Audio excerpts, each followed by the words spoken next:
गजा की खुद मुख्तारी, इजरायली फौज का मुकम्मल इनखला और जंगबंदी मुआहिदे पर अमल दरामद समेत खित्ते में क़याम अमन के लिए पायदार इक़दामात पर गौर करने के लिए इस्तंबुल में आज मुस्लिम ममालिक के वज़राए ख़ारजा का अहम तरीन इजलास मुनक्कद हो रहा है। पाकिस्तान की नुमाइंदगी करने के लिए वज़ीर ख़ारजा और नायब वज़ीर आज़म इसहाक डार एक रोज़ा दौरे पर इस्तंबुल पहुंच चुके हैं। गैर मुल्की मीडिया रिपोर्ट्स के मुताबिक तुर्की से तवक्को की जा रही है कि वो गजा का इंतजाम और सिक्योरिटी फलस्तीनियों के हवाले करने पर जोर देगा, क्योंकि अभी तक यरगमालियों की हवालगी और फलस्तीनी कैदियों की रिहाई का अमल तकरीबन मुकम्मल हो चुका है। मगर जंगबंदी में हमास के हथियार छोड़ने और इजरायली फौज के गजा से इनखला जैसे अहम मसाइल हल नहीं हो सके।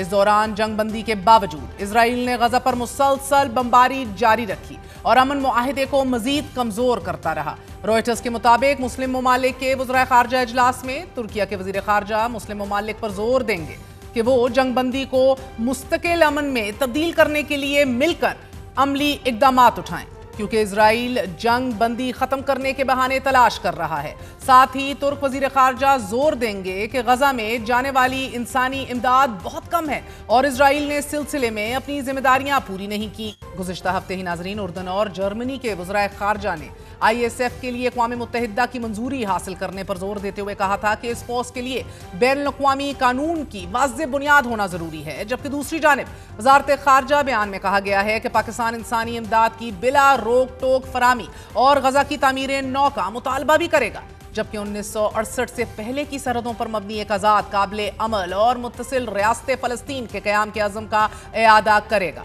नाज़रीन, अब एक तरफ जंगबंदी मुआहिदे को देरपा और मुस्तकिल बनाने के लिए इजलास हो रहा है, तो दूसरी जानिब हमास जंगबंदी मुआहिदे पर मुकम्मल अमल करते हुए मजीद 3 यरगमालियों की लाशें इजराइल के हवाले कर रहा है। मगर इजराइल की गजा पर बमबारी आज भी जारी है। एक बमबारी के नतीजे में अब तक 3 फलस्तीनी शहीद और 6 जख्मी हो चुके हैं। जंगबंदी मुआहिदे से अब तक एज वी स्पीक इजरायली फ़ज़ाई बमबारी के नतीजे में 236 फलस्तीनी शहीद और 600 से ज़ायद जख्मी हो चुके हैं।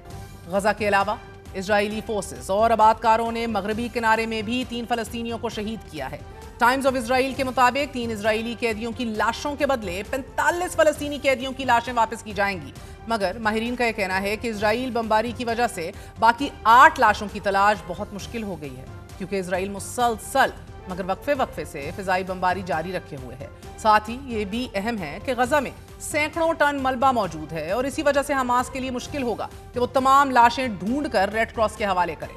हमास इजरायली कैदियों की लाशें ढूंढ कर वापस कर रहा है, तो इजराइल जिन फलस्तीनियों की लाशें वापस कर रहा है उनकी कंडीशन बहुत खराब है। BBC अरबी ने अपनी रिपोर्ट में लिखा है कि इजराइल से मौसूल होने वाली फलस्तीनियों की 95 लाशें ऐसी हैं कि जिनकी शनाख्त और आइडेंटिटी करना ही नामुमकिन है, क्योंकि या तो उन्हें जला दिया गया है या फिर उनके छोटे छोटे टुकड़े कर दिए गए हैं। सहाफ़ी हस्साम उल असल ने ये लापता अफराद के लवाहिकीन से गुफ्तगू करते हुए बताया कि लवाहिकीन खुदा से दुआ गो हैं कि वो अपने प्यारों को ढूंढने में कामयाब हो जाएं, ताकि उन्हें सुपुर्द खाक किया जा सके और घर वालों को कुछ तसल्ली मुयस्सर आ सके।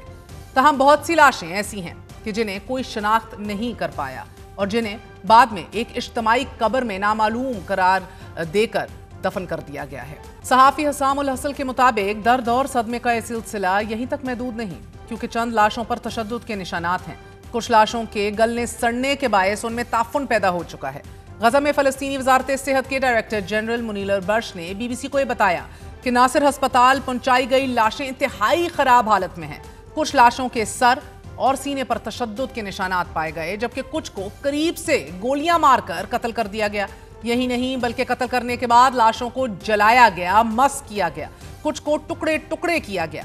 BBC ने लाशों के वुरसा को शनाख्त की इजाज़त देने के लिए वज़ारत सेहत की जारी करदा कुछ तस्वीर का जायज़ा लिया और लाशों में से एक के बाएं पांव पर कटे हुए अंगूठे और लाश के गले में कपड़े का फंदा और एक लाश के टखनों के जोड़ों पर बंदिश के निशानात की मौजूदगी के शवाहिद देखे गए। इजराइल ना सिर्फ इन शवाहिद को झुटला रहा है, बल्कि इजरायली जेल में कैद फलस्तीनी कैदी की वीडियो लीक करने वाली आला फौजी अफसर को पहले ओहदे से मुस्ताफी होने पर मजबूर किया गया और जब वो मुस्ताफी हो गई तो उसे लापता करार दे दिया गया। नाजरीन, दर्द और सदमे की रात गुज़िश्ता 78 सालों से फलस्तीन पर छाई हुई है। कोई नहीं जानता ये अंधेरी रात कब और कैसे खत्म होगी।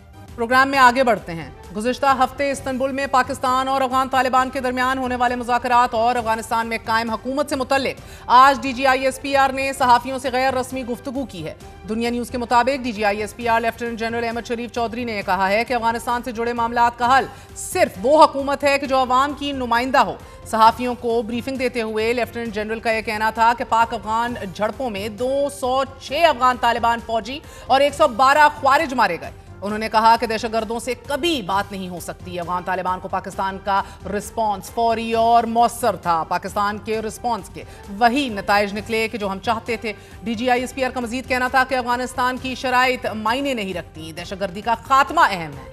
लेफ्टिनेंट जनरल ने यह भी कहा कि अफगानिस्तान में मंशियात स्मगलर्स की अफगान सियासत में मुदाखलत है और वहां से बड़े पैमाने पर मंशियात पाकिस्तान स्मगल की जा रही हैं। जबकि डॉन न्यूज़ के मुताबिक DGISPR ने यह भी वाजे किया कि बस बहुत हो गया, अफगानिस्तान सरहद पार दहशतगर्दी खत्म करे। अफगान तालिबान से सिक्योरिटी की भीख नहीं मांगी जाएगी। लेफ्टिनेंट जनरल ने बताया कि अफगानिस्तान बैनुल-अक़वामी दहशतगर्दी का मरकज है। अफगानिस्तान में हर किस्म की दहशतगर्द तंजीम मौजूद है और अफगानिस्तान दहशतगर्दी पैदा कर रहा है और फिर पड़ोसी ममालिक में फैला भी रहा है। डॉन न्यूज़ के मुताबिक DGISPR का कहना था कि खैबर पख्तूनख्वा के जिला खैबर में सियासी और क्रिमिनल ड्रग माफिया के गठजोड़ मौजूद है और खैबर एजेंसी दहशतगर्दी में ड्रग का पैसा इस्तेमाल हो रहा है।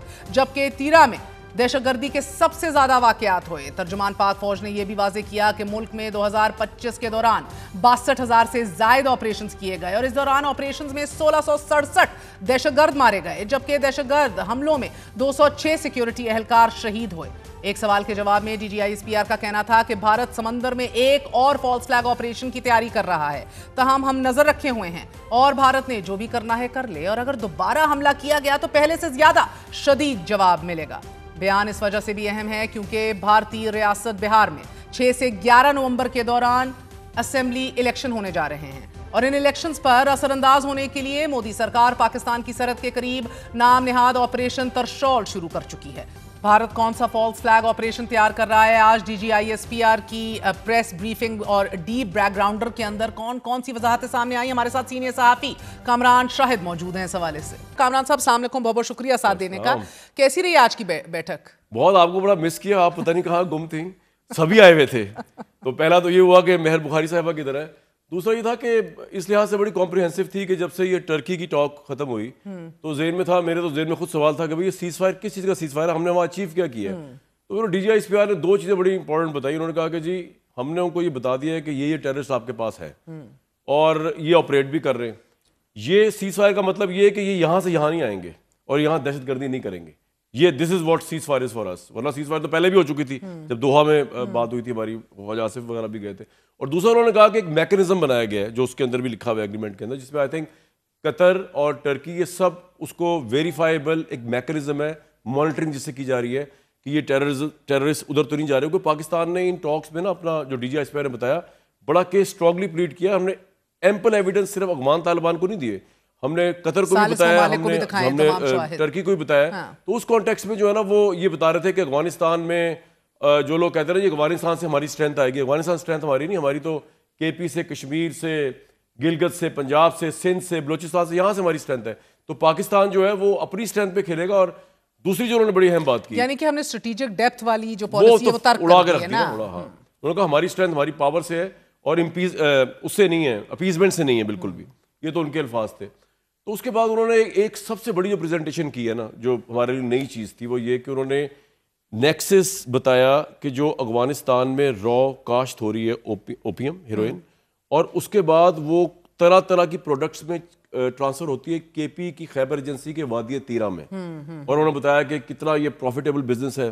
और उसके बाद उन्होंने ये आर्गूमेंट ये दिया कि ये जो एक पॉपुलेशन का एक खास हिस्सा है जो इस बिजनेस से प्रॉफिट ले रहा है, पॉलिटिकल एलीट ऊपर है जो इनको पैट्रिज दे रही है। इस पे कई लोगों ने सवाल किया DGISPR से कि क्या उनका इशारा तहरीक इंसाफ की तरफ है, तो उन्होंने कैटेगोरिकली कहा नहीं। और उन्होंने यहाँ तक कहा कि जो पॉलिटिशियन होता है वो क्रिमिनल नहीं होता, मैं क्यों उनको क्रिमिनल कहूँ, लेकिन पॉलिटिकल सरपरस्ती है।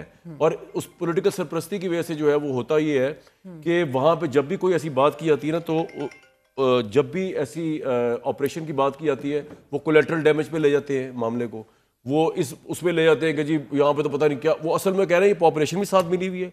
वादी तेरा की खास तौर पर उन्होंने बड़ी प्रेजेंटेशन की।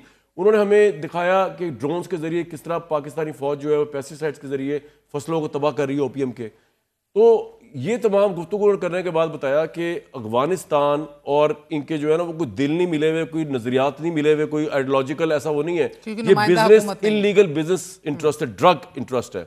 और इस वजह से वो कह रहे हैं कि जी ये रोते हैं कि जी वो कोलेटरल डैमेज। कोलेटरल डैमेज का उन्होंने बताया कि जनाब कोलेटरल डैमेज जो है, एक बंदा जो अपने घर में एक दहशतगर्द को पनाह दे रहा है, जहां उसके बच्चे भी मौजूद हैं, यानी लोकल केपी का अगर बंदा कोई दे रहा है या लाहौर में दे रहा है, कहीं भी दे रहा है, तो वो कोलेटरल डैमेज किस तरह है कि जबकि उसको पता है कि उसके बम बनाने में भी उसकी हेल्प कर रहा है, उस टेररिस्ट की जो अफगानिस्तान से आया हुआ है, वो उसको एलिबाई भी दे रहा है, उसको छुपा भी रहा है। तो उन्होंने कहा भाई हम तो कहते हैं कि अगर आप में इतनी हिम्मत नहीं कि उनको लॉ इन्फोर्सिंग एजेंसीज के हवाले कर दें, तो आप कम से कम अलग हो जाए उनसे।